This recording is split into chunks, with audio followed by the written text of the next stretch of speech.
Yes, you read the title correctly, there has been a new trailer for Pokémon Legends ZA, and it wasn't even during a Pokémon Presents, it was during a Nintendo Direct. I'm very glad I actually watched that live instead of waiting for later in the day. But as tradition dictates, it's time for a frame-by-frame analysis of the new trailer to see if there's like some hidden secrets there. So, hey, I'm Not So Ace Trainer, and it's time for a deep dive. Let's get into it. The trailer opens with Mega Salamence as we battle an Altaria on a rooftop. These are also resting areas for citizens and alike, since we can see it is a bit of a small park with even a few benches. Then we seem to be launching Go-Goat for battle, followed by a Pinsir attacking us in what appears to be inside of a wild zone. It's hard to say, but it could be that two Pinsir at the same time are coming for us. The following scene shows us a pretty interesting thing. We are using our Meowstic for battle inside of a building, meaning we'll be able to at least enter some of them. We knew we would enter at least Hotel Z, Quasartico and a train station already. This one looks like a warehouse with the boxes behind us looking like they have some kind of queue, maybe for Quasartico. Still, the heater on the wall and overall look seem to have a more retro style, meaning this could also be inside of Hotel Z. By the way, now it's a very good time to like, subscribe and join the channel, I'd say. Continuing, we're then using Mega Gallade on one of those battlefields scattered around the city. We are then treated to some other battle scenes on top of rooftops, showing us Noivern, Houndoom, Dragalg and Mega Gengar. When Mega Kangaskhan shows up, we once again see that we're inside of a building for this battle, and it seems like it might be one of those battle cafes that are so popular in Lumiose City. And finally, just before the logo, we see Mega Gyarados. The next scene shows us some PJ next to stands that sell fresh produce and flowers, before showing us once more jumping from one building to the other using our Rotom phone. Check this video out to see why I believe there might be no right Pokemon in ZA. Following that, we see our starters next to some garbage and then get some scenes of us with them.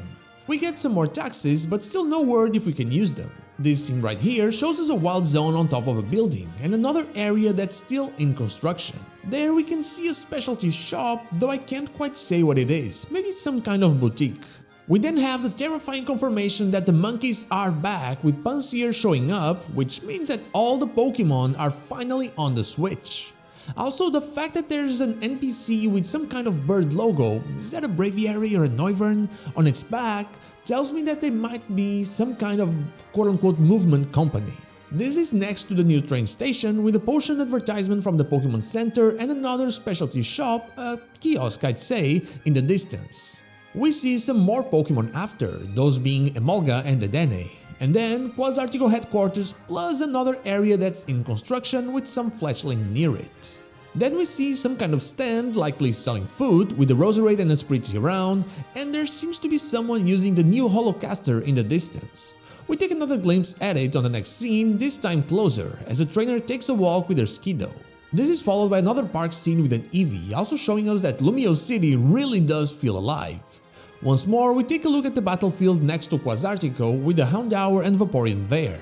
Also, there's really a lot of Eevee stuff in the trailers. A Malamar is next to the sea at sunset, which makes me wonder if we will even be able to go into water or if we'll be limited to Pokemon close to us that are in the water.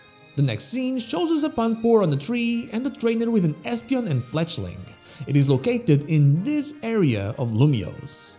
Wild Zones are the next in line with another look at Wild Zone 2.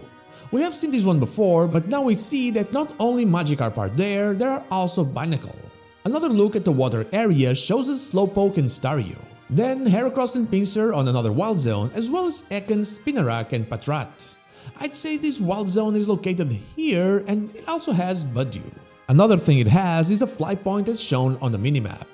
It's likely close to where we start the game, both because it is Wild Zone 2 and also because our team consists of typical early route Pokemon plus our starter. Budew is level 6 and we catch it outside of battle. It is also revealed that it is number 29 of the ZA Pokédex. They confirm that Pokemon can indeed attack us outside of battle, just like they did in Pokemon Legends Arceus, and here we're in a higher level Wild Zone, Wild Zone 8. Still, it's around the 20s and 30s apparently. Then we see a Swirlix on some more stands, a Spinarak on a tree and a trainer with a Meowstic. There's also a Flabébé and a Floette, and they confirm that Pokémon also show up to be caught outside of Wild Zone, and mostly on top of buildings in the rooftops, which we access through the teleport thingy. Here we have Pidgey, Dedenne, and Spupa. Then they show us a Steelix on the battlefield, Steel types looking great again, Hawlucha, Lampent and Fletchling with one of those teleports as well, and then Curlius, Starmie and Slowbro, and an NPC that seems to be going through something. Now comes the crazy part. Lumiose has a different side and it happens during the night. As we can see, the red zones are independent from the wild zones and they're called battle zones. They're areas where trainers will face each other in what's called the ZA Royale. Some of these trainers include Honedge Trainer, Heracross Trainer over there, and Pansear Trainer. This also seems to be close to Hotel Z as the overgrown vines were a staple from that place, but we haven't seen all of Lumiose. Here you can see Pansage and Litleo by their trainers, and it shows that you have 0 prize medals, 0 ticket points, and 0 wins. As you can see, it also says 0 out of 3000, which is what you need for a promotion match. You get those ticket points by winning Pokemon battles in battle zones, and you can even get bonus ones by gathering bonus cards with specific challenges, like for example, use super effective moves, knock opponents out with a Mega Evolved Pokemon, land super effective hits with electric type moves, and land hits with ice type moves. The Ampharos here is also holding its Mega Stone. From the minimap there, we can also see the area in red as well as a fly point for it and for a cafe. There's another one close, but we cannot really make what it is. We get a look at more trainers, one with a Furfrou, another with a Crocodile and a Florges. After this, we also get a pretty cool return. Trainers can once again spot you and attack you. The battle starts straight up and you can even launch a surprise attack to gain an advantage with a critical hit. The opposite might also happen, with the trainer surprising you if their gauge fills up. Important to note that we have a yellow area in the distance, which might be a new area or somewhere where wild zones and battle zones overlap, and I think it's the latter. Also, this trainer is rank D, which is something connected to something that will be explained further down in the trailer, but we need 38,000 tickets to move up from our current rank, while in the beginning we needed 3,000. Also, you can run from a trainer battle by literally running away. We also see a cool use of Dig by Diggersby to dodge a move, and the website lets us take a look at light screen as well. The minimap here also shows us a quest or some kind of important mark. We also have a mega meter on the bottom right corner and it appears to be full. Interestingly enough, we didn't have it on the previous one, maybe because none of our Pokemon could Mega Evolve. We then see Mega Alakazam holding the Mega Stone and the meter starts going down as soon as you Mega Evolve. Judging from the minimap, we also are close to this area here, which is full of boutiques. The next scene shows us that we have a promotion match and that we are ranked Z and also named Harmony, and that we're facing Zack, another rank Z. Maybe their names will always have the first letter as the rank letter. By defeating Zack, we rank up to Y. The goal is to rank up to A and not only be the strongest trainer but also have a wish granted. Zack wants all traffic gone except taxis. Yvonne wants a marathon. Also, Yvonne with an Y means that she's the rank Y promotion trainer most likely. Our Rotom phones cross eyes, anime style, and we're ready for a battle.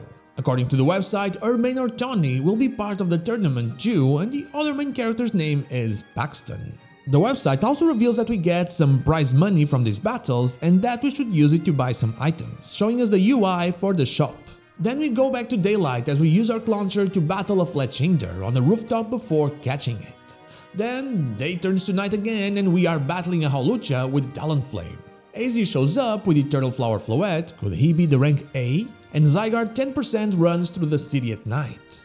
Then something strange is happening before us as a strange glow changes both ours and our Lucario's expressions.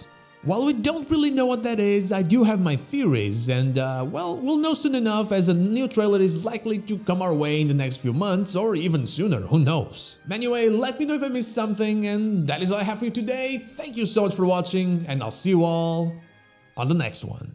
But before I go, I want to thank my YouTube members Dashplays and Gatsy and Twitch subscribers Anubis here and Zane's 222 for going that extra mile. From the bottom of my heart, thank you all so much.